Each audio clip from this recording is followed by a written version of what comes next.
Teddy Talks With features Mario C. Bauer in conversation with the stars of the F&B industry. Join Mario and his guests as they explore what motivation, success, and most importantly, love for food mean.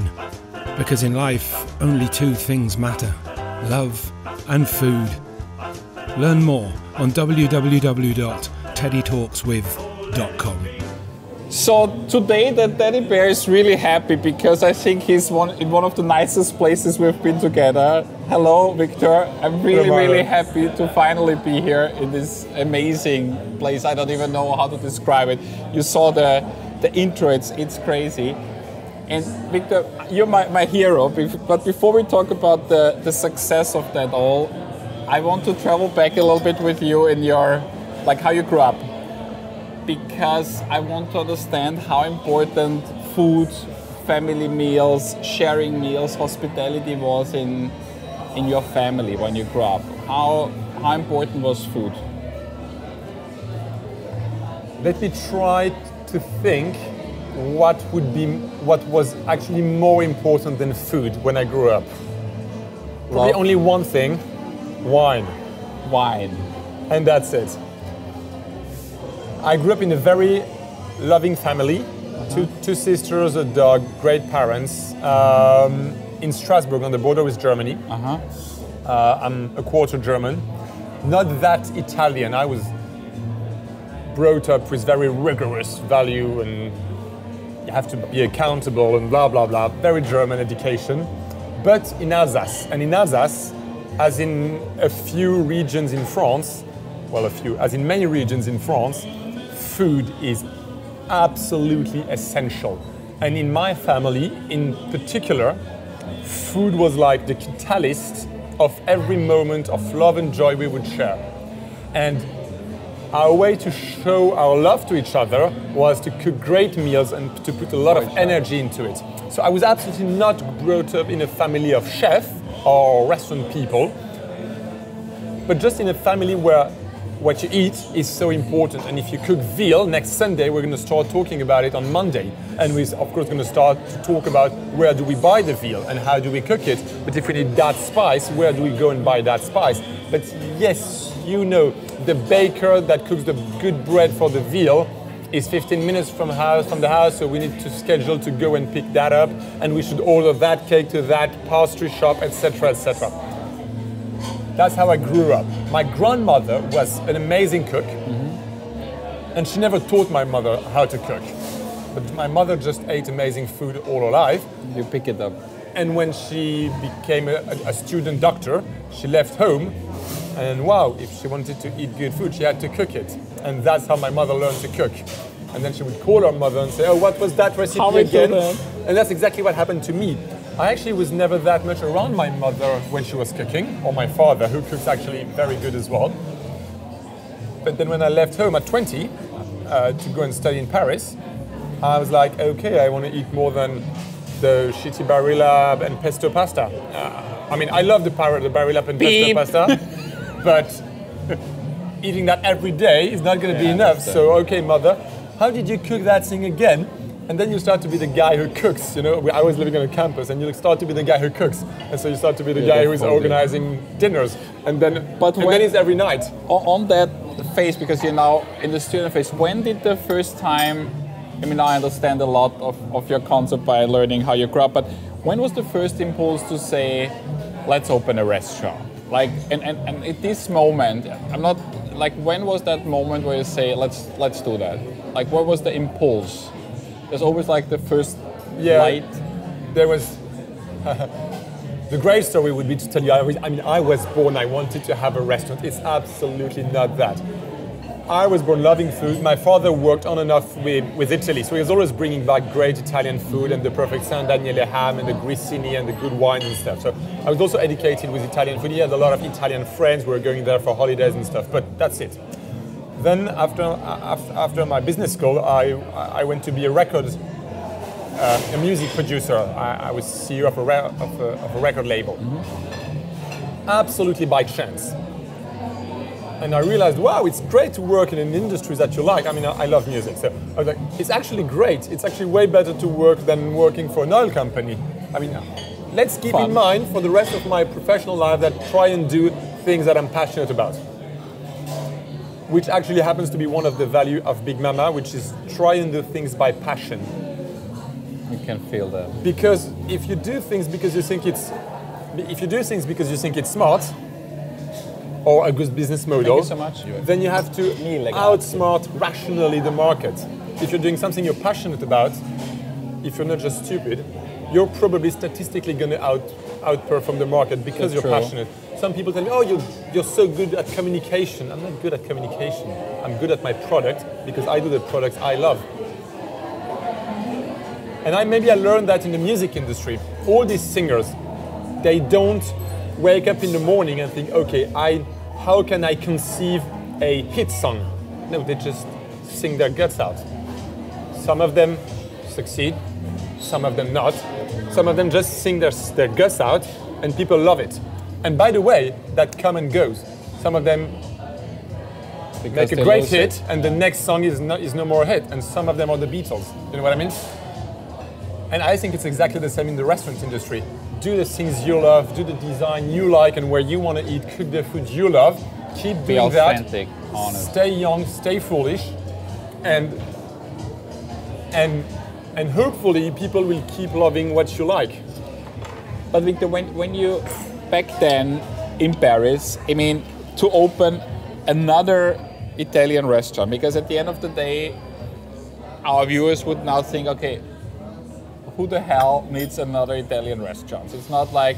We're not doing restaurants, that's not my job. So, but why was it Italian and why you picked this theme? I mean, you're French, you said now your dad brought home stuff from Italy, but why the theme I did not Italy? answer your first question, which is when did that restaurant thing come up? Yes. It started with the will to do something with my partner.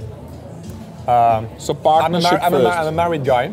I did not decide I wanted 3 kids and a house, wherever that is, before I got married. I got married because I saw that woman, she's my partner in life. And then we talk together and we see what we want. Is it 1 kid? Is it another one? Maybe we only have 2, we discuss, do we want a 3rd one? And then do we like that region? Do we want to buy a house or maybe just rent or etc. And what's our life and how do we move to London? We had this discussion a year ago when we actually moved to London. Is she quitting her job because we're all moving to London to the new adventure? And then how can I support her in her new professional adventure? It starts with her and then now with the kids and then we build something together and we improvise. With Big Mama it was exactly the same with Tigran. It started with, I want this guy to be my business partner and hopefully for life. Then what do we do? So it's not about doing the greatest Italian restaurants. It's about doing something that I love and that he loves. And we're extremely different. So that's what I love and that's what he loves. And somewhere in the middle is this lies Big Mama. Yeah. Yes. And there are so many things I wanted to do here. And he said, no, yeah, I'm not sure. And then so many things he wanted to do. Yeah, I'm not sure. This is what, I mean, now it's way more than he and I, because now we're 6 years later. So there is a whole team who brought that, and we try to be where the whole team meets. I think that's one of the reasons, that's one of our recipe for success so far. Is it going to work in the future? What the hell do I know? But for now, it's always been the way we work. And so we did restaurant because he was passionate about hospitality as a father in hotel business. I was passionate about food. We didn't have the money to do hotels. We said, okay, let's do restaurant. And then we said, okay, what kind of restaurant? And then we looked at so many options for a restaurant.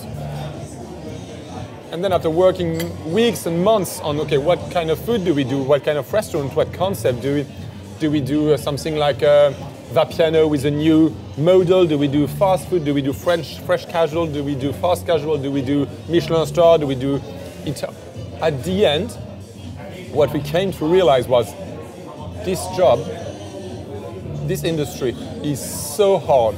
It's hard. It's hard because it's so many hours. You work when people are having fun, etc. It's a tough business. It's so hard. If you do something you're not passionate about, you're not going to make it.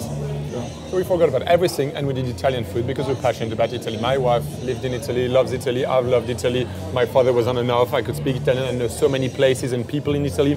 Tigran was raised on the border with Italy. It's the first language. You're fake Italian. What? You're fake Italian. I'm absolutely French and quarter German. but I've always been in love with Italy, and so did Tigran. So no, I don't pretend I'm the Italian guy. We're actually two French guys doing Italian restaurants. This podcast is brought to you by the Curtis brothers, creators of artisanal organic ketchup. Guaranteed to tickle the taste buds of foodies, entrepreneurs and teddy bears around the world. Learn more on www.curtisbrothers.com. With another 800 Italian people. But I think we look at Italy just like you look at the woman you love. You just see the positive aspects. And talk to all the Italians we have in the team. One of the reasons why they work here in London or in Paris is that at some point they don't see all the beauties of Italy. Maybe because they're Italian and they see the political turmoil, they see the downsides, how hard it is to create a business there, blah, blah, blah. I think we really see the beauty of Italy, and that's what we try and share. And you do. And to answer your second question, no one needs another Italian restaurant. And my job is definitely not to feed people. If people were not eating at Big Mama, they would not starve. We're not a charity. What we're trying to do is creating a moment, an experience. It's 360. Of course, it starts with the food. I'm actually sorry I jumped on the food when it came. You didn't even have covers. That was so rude. But No, but it's amazing. The truffle is amazing. And so it starts with the food. It's a restaurant. The food has to be great, but it's more than that. It's more than that. If you want to be fed, there is Ocado. If you want to be fed, there is all the fast casual. If you want to be fed, there is, of course, there is Deliveroo. And it's great. And then sometimes I just need to eat, and I'm very happy with Deliveroo. If I take the time to come to a restaurant, I want an experience. I want an experience. I want a moment. I want to interact with people. So all these guys telling me, but what about iPads in restaurants? No, iPads is fine. I use my iPhone all the time for food when I order on Ocado or on Deliveroo. If I come to a restaurant, I want to talk to someone. I want a people's moment. I think on the European scale, and I do a lot of conferences, I see a lot of new concepts. I think what you brought back on the full attention is the attention for details, the vibe, and to be authentic. But there was so many fake concepts out there, and I think you were the first one what was in the face, authentic, pure, and always when people ask me to describe your concept, I think I never mentioned the food. First it is the vibe and the people, and I want to talk about these two things because on one thing we talked and you told me on the people you said we're buying a Ferrari, we're taking a young guy who has a cool vibe and we give him the key and say play and have fun. Please drive fast. Yeah, and drive fast. And I want to go back to that because so many people have no trust. You go, I think you have almost 100% Italians working here. It's also choice of some mix like this, and it's chaos because obviously they are not like that experience, but that makes the vibe, and they make mistake. And I want to go to this people factor. That table here, I want to see how it goes and say, okay, what could we improve? And they say, well, there was something we could improve, okay. And then the guy said, but on another note, I want to tell you a story that happened to us. And I was like, oh, please tell me. And he was like, when two waiters came with drinks, at some point they hit each other and one spilled some drink on the other. And we would expect the other would be upset, and they started to laugh with each other and make jokes. And then at some point we had asked for extra salmon and it was not coming. So I said, oh, did you?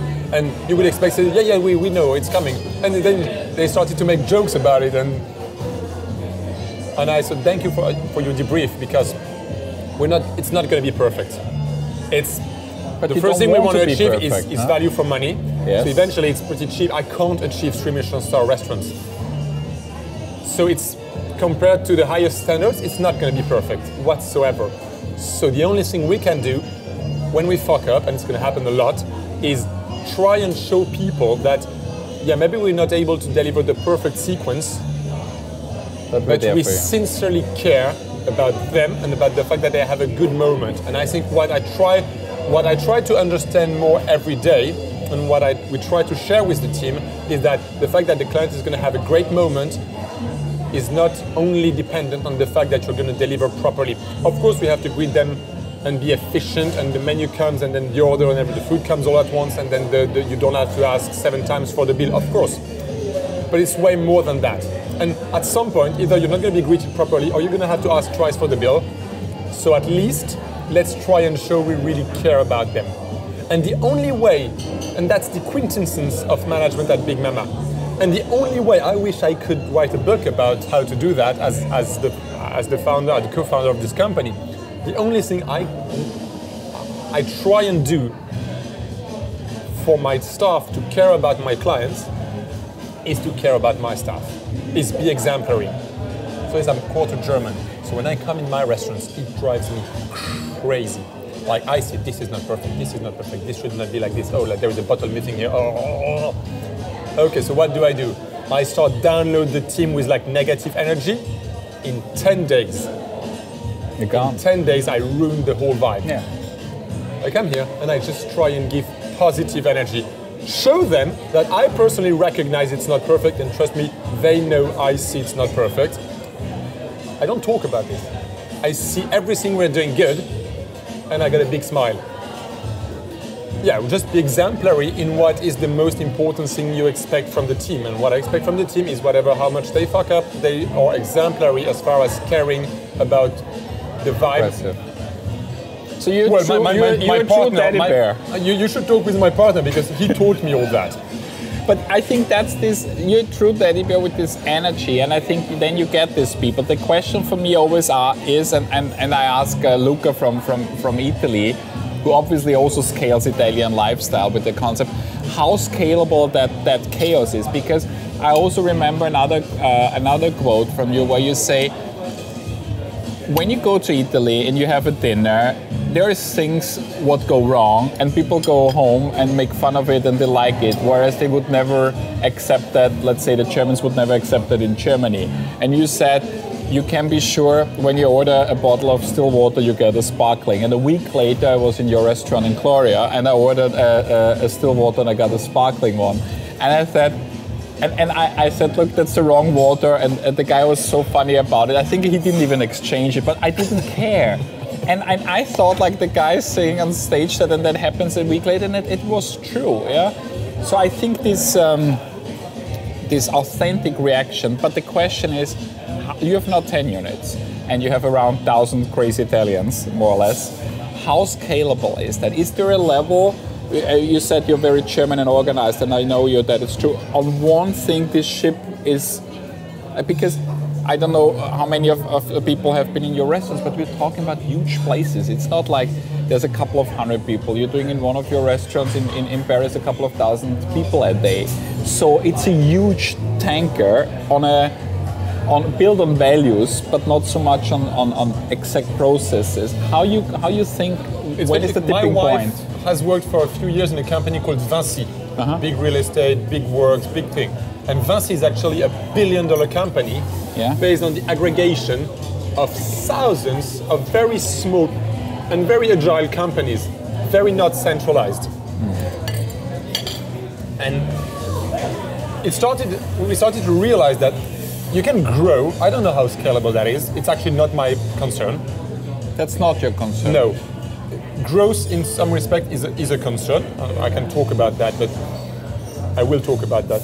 Growth, yes, not scalability. You can grow and keep every unit very organic and very true to itself and centralized to a minimum. Centralized to a minimum. Each restaurant is different in its design, in its process, in London, I have a head waiter for a table and a half. In Paris, he may have 10 tables. It's a different organization. Each restaurant is very specific. In Felicita, we have an app to order because it's up to 6,000 clients on a Saturday. Each restaurant is very different. So yes, it takes more time and energy to grow that. But I hope maybe it's also more, it will last longer. And so I'm not scaling because I mean I don't have the dictionary definition of scaling, but scaling appeals to me as being you multiply something. Yeah, at some point you replicate. Too. Yes. That's not what we're doing. You start from scratch. We start from scratch every time. It's one of the value of the company. Start from scratch every time. And if something looks particularly good in previous restaurant, you make an extra effort not to replicate this. So you haven't copied anything? Yeah, the bottles. but it's not the same shelf, it's not the same designer around, and it's not the same kind of By bottles. the way, guys, 30,000 It's bottles. the only ID that we've replicated in 2 restaurants. We have 1 restaurant in Paris with this, and we have this Yes. one here. That's it. And in Paris, it's in the shop front. Here, it's on the walls. It's very different in many respects. It's an example, of course. Yes, and there is the tiramisu in all the restaurants, and the recipe is the same. This podcast is brought to you by the Curtis brothers, creators of artisanal organic ketchup. Guaranteed to tickle the taste buds of foodies, entrepreneurs and teddy bears around the world. Learn more on www.curtisbrothers.com. But the Parma ham, there are so many suppliers, different suppliers, because we want to keep working with small ones. So we start from scratch every time for many reasons. The first reason is I think my job is way more funny like this. I'd rather have to go back to Italy and find new ham suppliers than spend times working on a 10 or 40-page contract with an industrial to supply for the next 3 years, anticipating my growth and sharing my business plan and asking for an extra 3% reduction if blah, blah, blah. I mean, both are important, but one is definitely way more fun than the other. So I'd rather do the fun thing. Because eventually, we've always focused on the fun things, and at the end it You works. can feel that. So, yeah, maybe we're not building the biggest company, maybe we're not building the most profitable company, maybe we're not the best, most fun. but we're having a lot of fun. And life is now, I mean, maybe I get in a truck going out that restaurant, so yeah, when I'm under a truck, I'll be happy with the most efficient and biggest company. I think we can see that you're fun. So we said before, it was the people we covered that, or at least we touched it, and for me it's the interior. When you walk around here, I mean, it's in the face, it's very eclectic. And also one thing, and I realized that in Gloria, I think was the first time I really realized, I walked in, and I think it was in week number 1, and I thought this restaurant is here, like if you would have asked me, I would have said it's here 15 years. Because like there was this sticker on the window, there was all the details, the books laying around, and it looked like it's here forever. It's kind of very timeless because it's so like eclectic. How you create that? Is that also instinct? Do you follow certain? I mean, there's no 1 centimeter free on the wall. It's like it's incredible, and somehow all fits, and people take pictures like crazy. How you create that, or who helps you doing that? So, to answer your question in two separate modes. First, we have a 100% internal studio. We do it all ourselves. All the design. Everything. Why is that? Because, thank you. Why is that? Because if we believe we're trying to create an experience, design is a part of it. Yeah, 100%. Music is we do our own playlist. In a few months, we're going to do our own soap. Every detail is part of the experience. Of course, the cutlery is important. It's part of the experience too. So we try to internalize as much as can be, because if you're British Airways, you can't say, okay, I'm buying the planes, I'm managing the relation with the airports, but I'm just outsourcing the pilots. I mean, design is an important part of it. At 100%. some point, a few years ago, we felt like we can't keep outsourcing it. And God knows, when we've worked with designers, they've done a great job for us. We were extremely happy with them, etc. But it just felt like it didn't feel right to outsource something that is so important in our job. Second, we love to do it. So let's do the fun thing. Because yeah, if you want me to tell you how it is to create a design studio from scratch when you're a restaurateur, it's very hard. So you're running It's a a totally restaurant different company restaurant. and you're running a design company. Can we say that? Yes, and the design company is not the easiest one.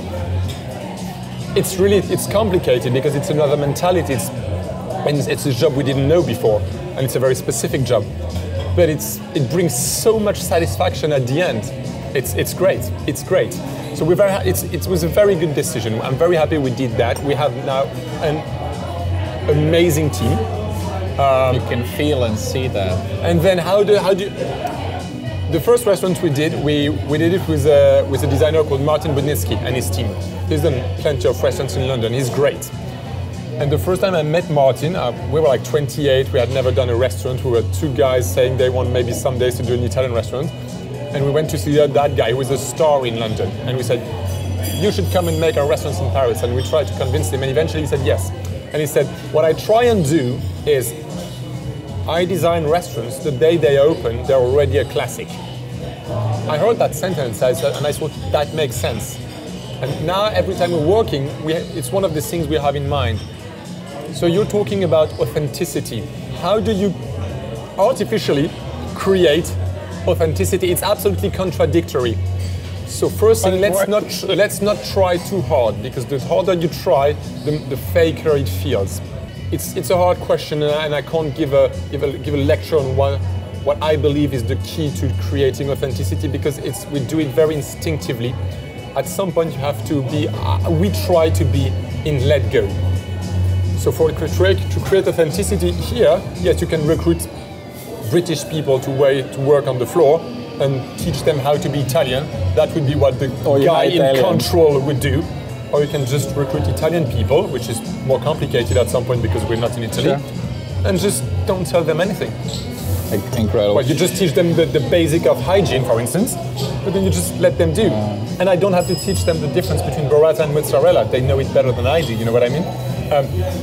So that's with the staff, which is the number one factor of authenticity, because eventually I'm not creating a postal card Italy. No. We're not putting gondolas on the wall. We're doing modern Italy. In modern Italy, people eat avocado toast, and you built the stage. And you built the stage for the actors. At the end of the day, you built a theater, and you need the guests to act, and you need the staff to act. It's so right what you're saying.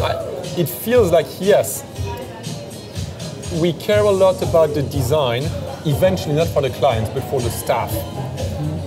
Then they come up the first day of the restaurants and they see the restaurant and they say, wow, you recruited me, you onboarded me to work in a restaurant, and that's the restaurant I'm going to work in.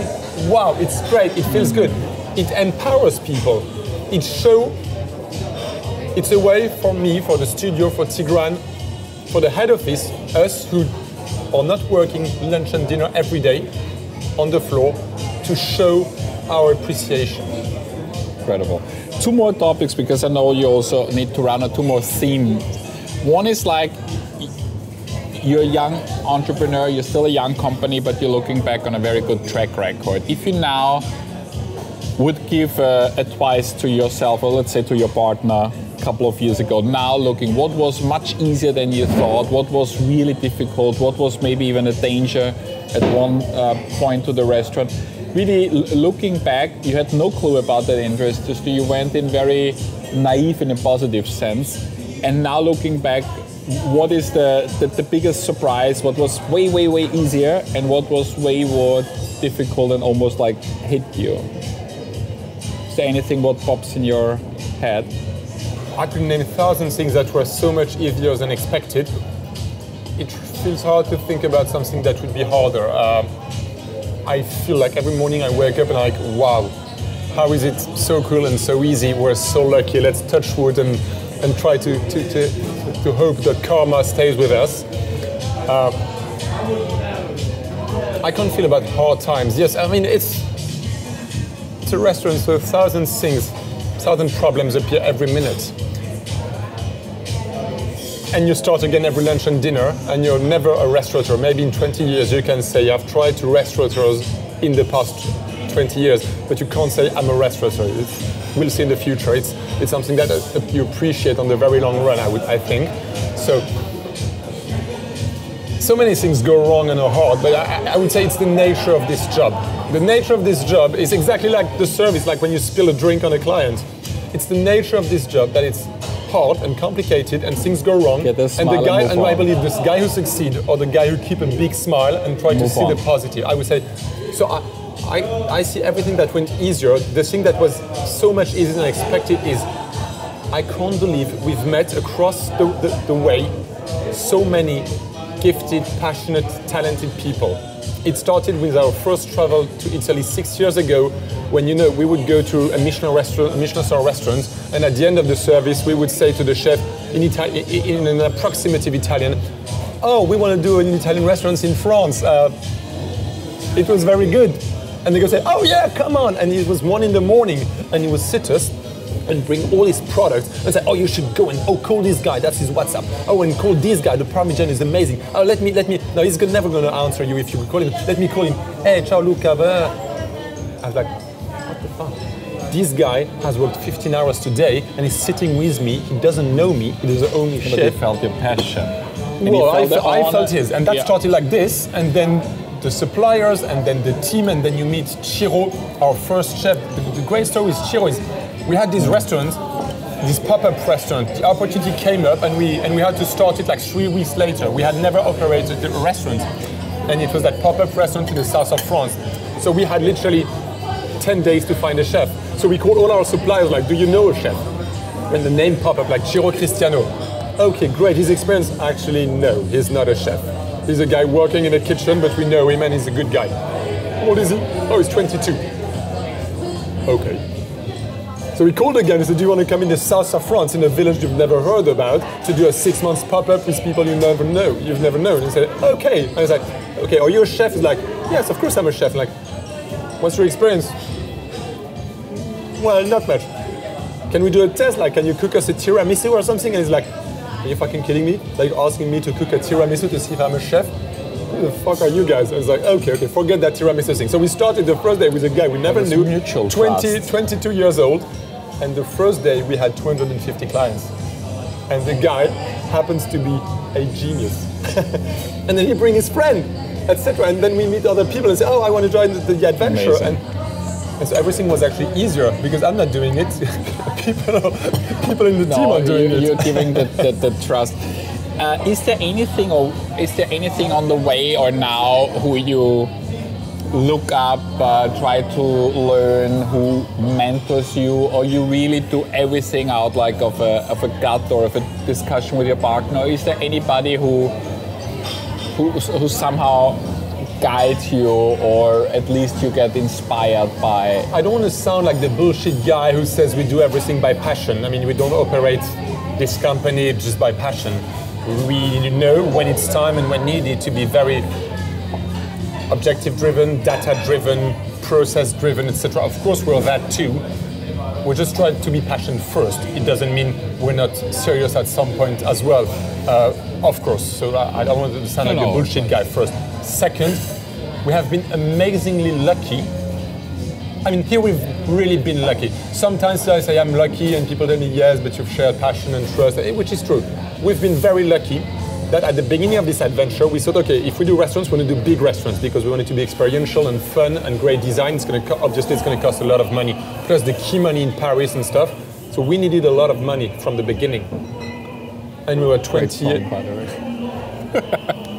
Well, that's the place. You had rap music before and hard rock, but now Italian too.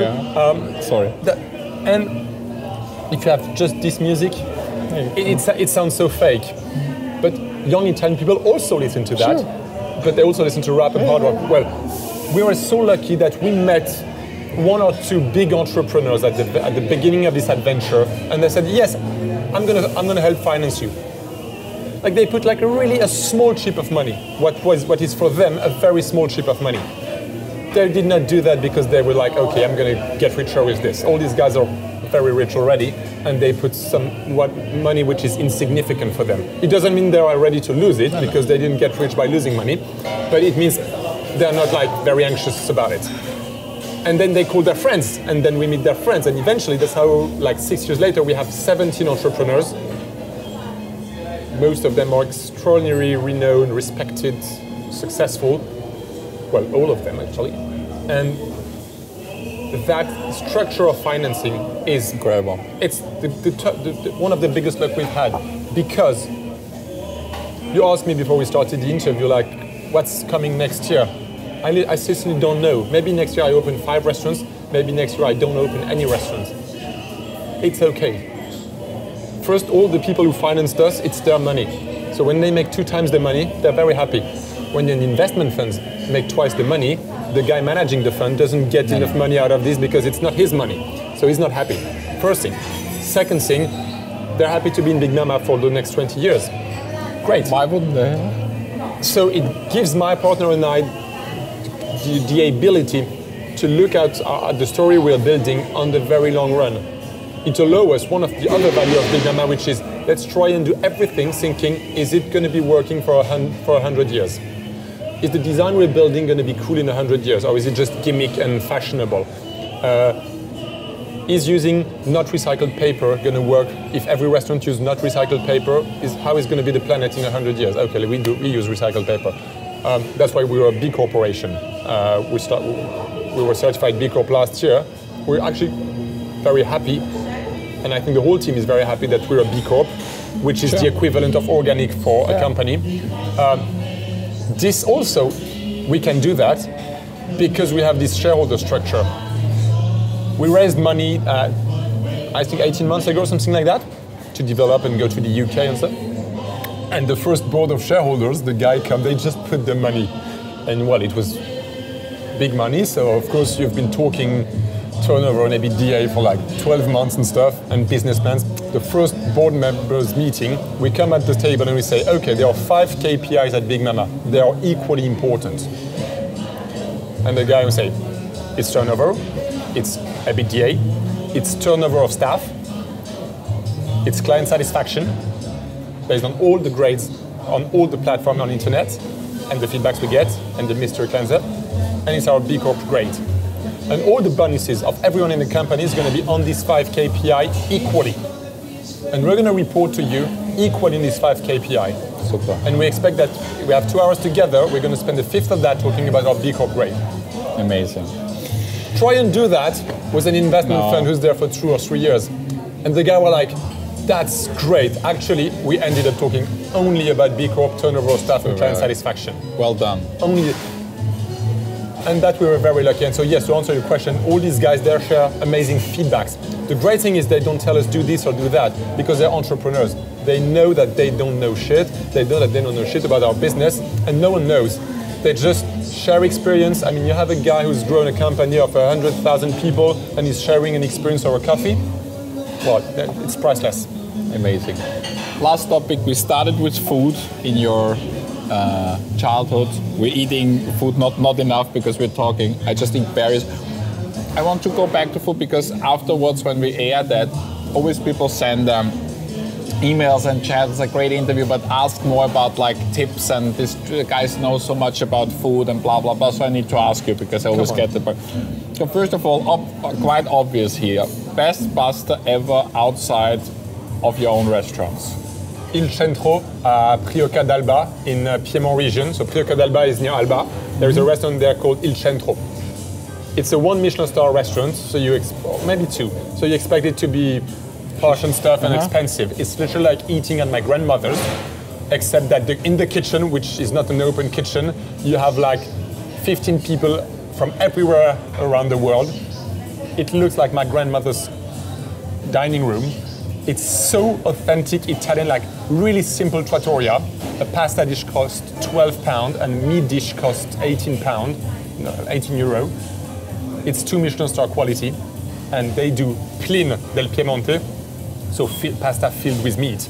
It's to die for. Getting hungry. And actually, I ate there like a few years ago, and I came back and said we should do that, etc. And so we started to work on the recipe with the chefs. And the pasta, it's never as good. It's never going to be as good because it was in Italy, but it was really not as good. And at the end, I took my phone and I called them and I, hi, my name is Victor. That's who we are. Yeah, we have restaurants, etc. And I'm crazy about your pasta, and we can't make it. She says, but how much egg do you put per kilo? Egg yolk. I was like, oh, we put that amount. And she says, oh no, just put 3 times more. You're gonna say it's okay. I hang up. I put 3 times more egg, which sounded crazy much, and it was great.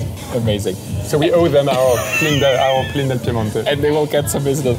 You're blessed now in getting to know and working and living and operating in one of the 2 biggest food cities in Europe, in London and Paris. Therefore, that question, your favorite restaurant in Paris, your favorite restaurant in London, in general. My favorite restaurant in Paris closed a year ago. I was very sad. My second, so what is now my favorite restaurant in Paris, maybe Le Baratin. Le Baratin is in the 20s. Okay. It's not just my favorite restaurant, it's so many chefs' favorite restaurants. It's very simple, very laid back, very cool. The guys are typically Parisian, which is, they look really not nice. It's like the guy says, hello, oh. Like, okay, are you in hospitality business? But he has actually a heart big like that. They are crazy about wine. His wife cooks amazingly. It's a quintessence of Parisian bistro. It's bistronomy, but it's been there 40 years. It was bistronomy before bistronomy was fancy. And in London I like a few. I love Trishna. I love it. I love Indian food. I love Trullo. I think they capture Italianness very well. Again, they're not trying too hard to be Italian, but the taste there, the atmosphere is very Italian, and I love Trullo. I love Spring. Voila, to name a few. Thank you. I really hope, I mean, I could have keep on talking for now. I really hope that people follow you in that way that... Oh, and I love Dishoom.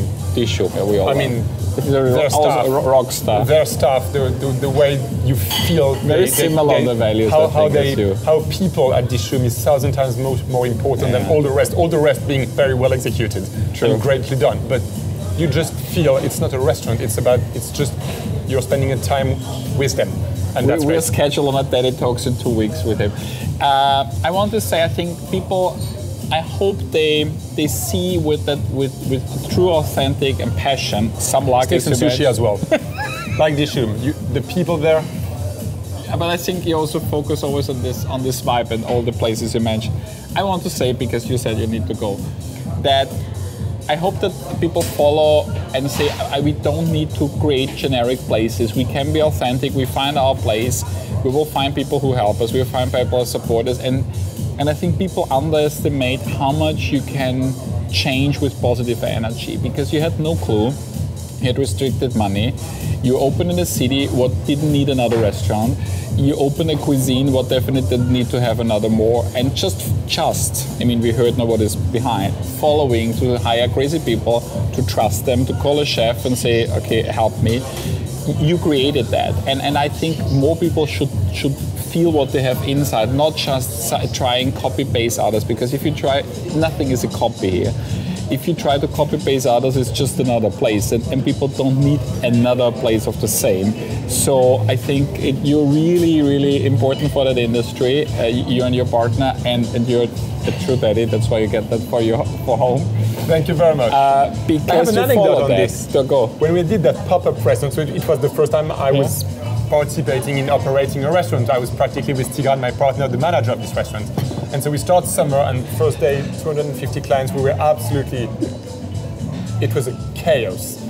And I was my German self. I was like, this is not perfect, this is not great, this is not clean enough, blah, blah, blah. And then after like months, I have to go back to Paris, because we were starting to try and find a location in Paris. So I go to Paris for 6 days. And then when I come back, I see the whole team like, as if I put water on plants, you know, everyone was like shiny and smiling. And I was like, I said to Ramon, who was the manager, like, what's happening with you guys? And he's like, oh, you've been away like six days. And I was like, okay, so you mean that's the impact I was having? And I said, yeah, because you always want everything to be perfect. I was like, okay, and that was my greatest lesson.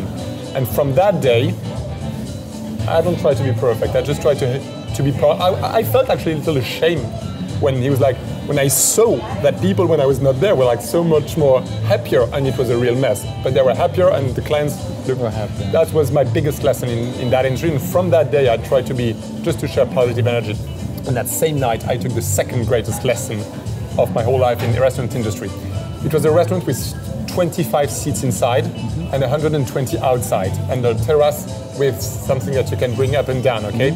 So it was packed inside, packed outside, so 150 clients. And it starts to get a lot of wind, the wind in the south of France, very hard wind. So we have to bring back the canopies.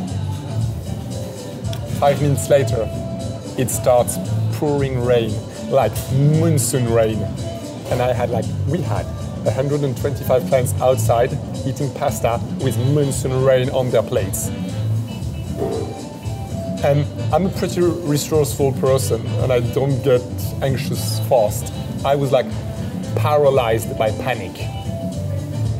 And all the Italians who were there, and they were 10 years younger than I was and not more experienced, they started to dance and think.